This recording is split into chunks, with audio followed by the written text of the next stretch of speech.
Hello everyone, welcome back to just simplify. तो कैसे हैं आप सब? आई होप कि आप सब बहुत अच्छे होंगे।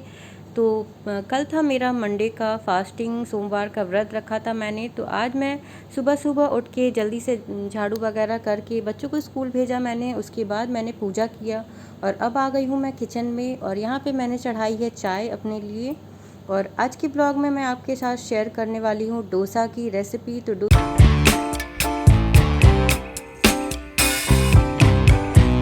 चावल और उड़द को रात में ही भिगो दिया था। 1 कप अगर आप उड़द ले रहे हैं तो 4 कप चावल आपको लेना चाहिए। इससे जो डोसा होता है बहुत ही क्रिस्पी बनता है। आप चाहे तो इसमें 1 चम्मच मेथी दाना डाल सकते हैं। फ्रेंड्स, आपको मेरी मेहंदी कैसी लग रही है कमेंट में मुझे ज़रूर बताइएगा। तो कुछ टिप्स के साथ मैं यहाँ डोसे की रेसिपी आपके साथ शेयर करूँगी, और काम को कैसे जल्दी ख़त्म करना है वो भी मैं आपके साथ शेयर करूँगी।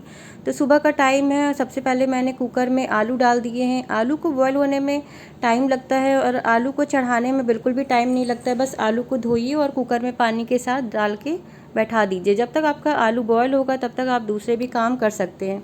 तो यहाँ पे मैंने सोचा कि जब तक मेरा आलू बॉयल हो रहा है और जब तक मैं चाय वगैरह पीऊँगी तब तक मैं इस उड़द को पीस लूँगी, चावल और उड़द को, क्योंकि इसे फर्मेंट होने के लिए भी हमें 1-2 घंटे के लिए छोड़ना है। गर्मी है तो आराम से फर्मेंट हो जाएगा 1-2 घंटे में। तो इसको पीसने के बाद, आलू बॉयल करने के बाद और चाय पीने के बाद मैं आपसे मिलती हूँ। तो यहाँ देखिए मैंने उड़द को पीस लिया था और धूप में रख दिया था फर्मेंट होने के लिए। एक जाली से ढक दिया है मैंने यहाँ पे इसे। और आलू जो है वो भी बॉयल हो चुका है, उसे अच्छे से छील लिया था और कट कर लिया है छोटे छोटे पीसेस में। और अब मैं आगे बढ़ती हूँ और पानी लिया है मैंने, कटोरे में थोड़ा सा पानी लिया है। इसमें मैं इमली फुला के रख दूँगी, जो कि मुझे सांभर में यूज़ करना है। इमली मैंने थोड़ा अधिक मात्रा में फुलाया हुआ है, क्योंकि अभी तो टमाटर आप जानते ही हैं कितने टमाटर के कितने भाव चढ़े हुए हैं। तो जिस चीज़ के भाव चढ़े हुए होते हैं उन्हें हमें कुछ दिनों के लिए छोड़ देना चाहिए, और वो अपने आप ही उनके भाव गिर जाते हैं। तो इमली को हम अच्छे से क्लीन कर लेंगे। इसके जो स्टेम होते हैं वो सारे निकाल देंगे, अच्छे से 2 पानी धो लेंगे और उसके बाद फूलने को डालेंगे। तो टिप्स ये मेरी आप याद रखिएगा, जब भी इमली को फूलने को डालें उसे 1-2 पानी धो लीजिए, क्योंकि बाहर की जो गंदगी होती है वो भी निकल जाती है। तो 3 काम देखते ही देखते ख़त्म हो गए हैं। और चलिए अब सांभर के लिए आगे बढ़ते हैं। सांभर बनाने के लिए मैं यहाँ पे कुछ वेजिटेबल यूज़ कर रही हूँ। तो इसे मैं लेके आराम से बैठ जाऊँगी और चाय पीते पीते मैं इन सब्जियों को भी कट कर लूँगी। यहाँ पे मैंने नेनुआ लिया है, लौकी लिया है, प्याज लिया है, थोड़े से परवल लिए हैं। आप चाहें तो गाजर भी ऐड कर सकते हैं, और सहजन भी यूज़ होता है, वो भी हम ऐड कर सकते हैं। और फिर यहाँ पे सब्जियों को कट करने के बाद मैं आ गई हूँ किचन में, और यहाँ पे मैं ले रही हूँ अरहर की दाल। अरहर की दाल का ही सांभर हम बनाते हैं। तो यहाँ पे मैंने 1 कटोरी अरहर की दाल ले ली है। इसे अच्छे से धुल करके मैं यहाँ कुकर में डाल दूँगी, और इसके साथ ही साथ जो भी वेजिटेबल मैंने कट किया था वो भी मैं डाल दूँगी। बच्चों को खिलाने के लिए ये बेस्ट ऑप्शन रहता है। सांभर में बच्चे आराम से खा लेते हैं, क्योंकि सांभर जो है वो ऑलमोस्ट सभी बच्चों को बहुत पसंद आता है। थोड़े से प्याज और हरी मिर्च भी मैंने इसमें ऐड किए हैं। और अब मैं इसमें डाल रही हूँ हल्दी और नमक। हल्दी नमक डाल के थोड़ा पानी ऐड करके मैं इसे उबलने के लिए रख दूँगी। 3-4 सीटी तक हमें इसे बॉयल कर लेना है। तो ये सब सब्जियों में आप हरी मिर्च का यूज़ ज़्यादा करें, तो घर के जो सांभर होते हैं हरी मिर्च का यूज़ करेंगे तो वो ज़्यादा अच्छा होता है। लाल मिर्च के मुकाबले हरी मिर्च ज़्यादा फ़ायदेमंद होते हैं। तो यहाँ पे देखिए, यहाँ पे वो घटना घटी थी जिसका मैं ज़िक्र कर रही थी आपसे। तो यहाँ मैंने क्या किया था, बॉयल आलू को मैंने थाली में रखा था, वो भी बीच में मैंने रखा था। इधर कुकर था और इधर कढ़ाई, दोनों तरफ से वो पूरा हीट हो रहा था। और यहाँ पे देखिए, यहाँ पे मैं प्याज को कट कर लूँगी आलू का मसाला बनाने के लिए। तो प्याज को मैंने कट कर लिया है, हरी मिर्च भी मैंने कट कर लिए हैं, थोड़ा सा लहसुन है और इसे भी मैं चॉप करके ले लूँगी। कढ़ाई में मैंने थोड़ा सा तेल डाला है और थोड़े से कुछ करी पत्ता भी मैं इसमें यूज़ करूँगी आलू का जो मसाला बनाते हैं उसके लिए। तो तेल गर्म होने के बाद मैं इसमें डालूँगी पीला सरसों। आप चाहें तो राई भी डाल सकते हैं, और अगर हींग डालना चाहें तो आप हींग भी डाल सकते हैं, उससे भी अच्छा टेस्ट आता है। पर मैं सांभर में डालूँगी इसलिए मैं यहाँ पे नहीं यूज़ करूँगी। उसके बाद जो मैंने कट किए थे लहसुन, हरी मिर्च और करी पत्ता, वो मैं इसमें डाल दूँगी। थोड़ा सा चटकने के बाद प्याज भी डाल दूँगी, और प्याज डाल के मैं इसे अच्छे से फ्राई करूँगी। आप जो प्लेट देख रहे हैं बीच में जिसमें आलू रखा हुआ है, वो आप समझ ही सकते होंगे कितना हिट हो गया होगा, कितना ज़्यादा गर्म हो गया होगा कुकर और कढ़ाई के बीच में। और यहाँ पे देखिए ये जो प्याज है वो अच्छे से भुन गया है। इसमें हम डालेंगे थोड़ा सा हल्दी और नमक हम आलू के अकॉर्डिंग ही डालेंगे। जितना आलू है उसके हिसाब से आप देख करके इसमें नमक डालें और फिर इसे अच्छे से भून लेंगे। और लास्ट में हम ऐड करेंगे इसमें थोड़ा सा गरम मसाला। तो यहाँ पे मैंने थोड़ा सा गरम मसाला डाल के इसे अच्छे से भून लिया है। इसके बाद आलू को ये देखिए मैं यहाँ पे डाल रही हूँ। एक तरफ से तो मैंने पकड़ा था, तो मैंने उसको देख करके पकड़ा था, गरम तो नहीं है, लेकिन जब दूसरा हाथ मैंने लगाया उसी टाइम मेरा हाथ जो है बहुत बुरी तरीके से जला था। और इसके बाद जो थाली था वो कढ़ाई में ही गिर गया था। फिर मैंने एक कपड़े से हटाया। और ये जो DIY मैंने आपके साथ शेयर किया था कि आप ये जो हैंड वॉश होता है उसके पैकेट को अच्छी तरीके से धो के खाली कर ले और फिर उसमें पानी भर के उसे फ्रीज़ कर दे, तो ये देखिए वो कितने काम आ रहा है मेरे। मैंने फटाफट से फ्रिज खोला, फ्रीज़र, और वहाँ से ये पैकेट निकाला और इस पे ही मैं हाथ रखी हुई थी काफ़ी देर तक। और ये देखिए ये जो थाली है इसी को पकड़ने से मेरा हाथ बुरी तरीके से जल गया है। और बिना इसको छोड़े मेरा कोई काम ही नहीं हो पा रहा था। अगर ज़रा सा भी मैं इस बैग को छोड़ रही थी तो बहुत ज़्यादा जलन हो रहा था मेरे हाथ में। तो देखिए यहाँ पे मैं एक हाथ से इसको पकड़ी हुई हूँ और इसके बाद तो मेरी स्पीड जो कम हुई तो मैं क्या ही बताऊँ आपको। और देखिए यहाँ पे इमली भी मैं एक ही हाथ से निकाली और आधा काम खैर मेरा हो चुका था, तो मुझे इतना दिक्कत नहीं हुआ। बीच में मैंने इसको चढ़ा दिया था।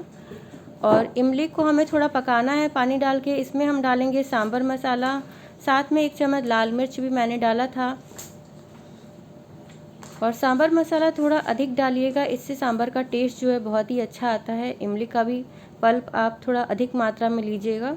आलू का मसाला बनके हमारा तैयार है और सांभर भी तैयार है, बस उसमें तड़का लगाना है। इसके लिए मैंने कलछुन लिया है। कलछुन में मैं सरसों का तेल, पीला सरसों यानी कि राई, करी पत्ता, 2 लाल मिर्च और हींग डाला है साथ में। और देखिए टिप मैं एक शेयर करना चाहती हूँ आपसे, अगर आपको ये चटकने लगे तो आप उसके ऊपर से पलटा जो होता है वो रख सकते हैं। अगर आपके पास तड़का पैन ना हो तो आप कलछुल में भी इस तरीके से छौंक लगा सकते हैं। तो देखिए एक हाथ से मैं वो बैग पकड़ी हुई हूँ और एक हाथ से यहाँ तड़का लगा रही हूँ। तो तड़का लगाते ही मेरा सांभर जो है वो बन के तैयार हो चुका था। अब मुझे बस डोसा तवे पे बनाना बाकी रह गया था। कुकर को मैंने ढक दिया और फिर मैं अपना रेस्ट के लिए आ गई थी। इतने सारे बर्फ़ लेके मैं बैठी हुई थी, अपने हाथ को सेक रही थी। बरनॉल वगैरह भी मैंने लगाया था हाथ में काफ़ी, फिर भी 1 घंटे तक मैंने पानी में ही हाथ डाल करके रखी रही मैं। और फिर भी मुझे आराम नहीं मिल रहा था, मैं क्या ही बताऊँ आपसे। और उसके बाद 1-2 घंटे के बाद मैं गई किचन में और इसके बाद मेरे बच्चे भी स्कूल से आ गए थे तो उनको बना के खिलाना था मुझे। तो मैंने यहाँ पर अपना बड़ा वाला जो डोसे का तवा है वो मैंने नहीं निकाला, क्योंकि उसे वॉश करना पड़ता। फिर ये तवा मेरा यूज़ में था तो मैं सोची कि इसी पे मैं बना लेती हूँ।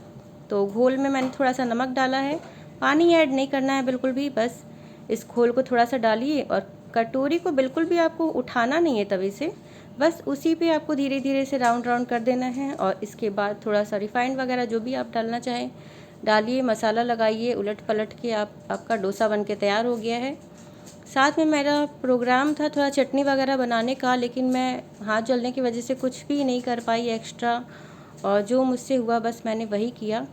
जैसे तैसे हमारा जो डोसा है वो बन के तैयार हो गया था। सब लोगों ने खाया, एंजॉय किया। और मैं क्या ही बताऊँ आपको, जो डोसा था ना वो बहुत ही टेस्टी बना था। तो आप भी ज़रूर ट्राई कीजिएगा ये डोसा। इसके बाद शाम का टाइम हो गया था, तो शाम में मैंने क्या किया, रूम वूम की थोड़ी सफाई की, बेड वगैरह। तो यहाँ पे मैं आपके साथ शेयर करना चाहती हूँ कि एक परफेक्ट बेड हम कैसे बना सकते हैं। मतलब बेडशीट को प्रॉपर तरीके से किस तरीके से हम लगाएं कि वो बिल्कुल भी ख़राब ना हो। थोड़ा सा बेड को, मैट्रेस को आप ऊपर उठा लीजिए और इसके बाद बेडशीट को अच्छे से झाड़ लीजिए और फिर इस तरीके से लगाइए। और जो कॉर्नर है उन चारों कॉर्नर को आप एक नॉट लगा दीजिए वहाँ पर। तो देखिए यहाँ पे नॉट लगा दिया है मैंने चारों तरफ से। तो चारों तरफ से जब नॉट आप लगा देते हैं तो ये आपका बिल्कुल फिटेड बेडशीट का काम करता है। और इस तरीके से आप अपने नॉर्मल बेडशीट को भी फिटेड बेडशीट में कन्वर्ट कर सकते हैं। अगर आपको चाहिए कि मैं फिटेड बेडशीट को कैसे बनाते हैं वो मैं आपके साथ शेयर करूं तो कमेंट कीजिएगा मुझे, मैं आपके साथ ज़रूर शेयर करूंगी कि एक नॉर्मल बेडशीट को फिटेड बेडशीट में कैसे कन्वर्ट कर सकते हैं। तो पिलो वगैरह लगा करके ये बेड मेरा जो है वो बिल्कुल रेडी हो चुका था। और जो हम लोग दोहर वगैरह लेते हैं तरीके से अपने बेड पे लगाना है वो भी मैं आपको दिखा देती हूँ यहाँ पे। तो देखिए इसे अच्छी तरीके से पहले तो आप फोल्ड कर लीजिए और इसके बाद इस तरीके से थोड़ा तिरछा साइड करके अगर आप लगाते हैं ना तो बहुत ही सुंदर लगता है देखने में भी। और इसके बाद बेड वगैरह हो गया था और इसके बाद मैं अपने जितने भी कपड़े थे, जो धुले हुए कपड़े, मैंने पहले भी आपसे शेयर किया है कि मैं इस वाले बास्केट में अपने सारे धुले हुए जो कपड़े होते हैं वो रखती हूँ। तो उसे फ़ोल्ड कैसे कर सकते हैं आप जल्दी से, वो भी मैं आपके साथ शेयर कर लेती हूँ। तो जब भी आप कपड़े धो के रस्सी पे टांगते हैं छत पे या बालकनी वगैरह में, तो जब भी आप वहाँ से कपड़ों को हटाते हैं तो उन्हें आप फ़ोल्ड करके ही उठाएं। और फ़ोल्ड करके मैं यहाँ पे इस बास्केट में रख देती हूँ। और रखने के बाद मैं कैटेगरीज वाइज जितने भी मेंबर हैं घर के सबके अकॉर्डिंग यहाँ पे कपड़ों को लगा देती हूँ। और इसके बाद मैं आराम से इस बास्केट को पूरी तरीके से बैठ करके अपने कपड़े वगैरह लगा के वार्डरोब में रख देती हूँ और ये बास्केट फिर से खाली हो जाता है। मैं यहीं पे इसको रखती हूँ। इससे क्या होता है कि जो आपके वॉश कपड़े हैं वो इधर उधर फैले हुए नहीं दिखते हैं घर में, और जब भी आपका मन हो फ्री हो तो आप उसे फोल्ड करके वार्डरोब में रख सकते हैं।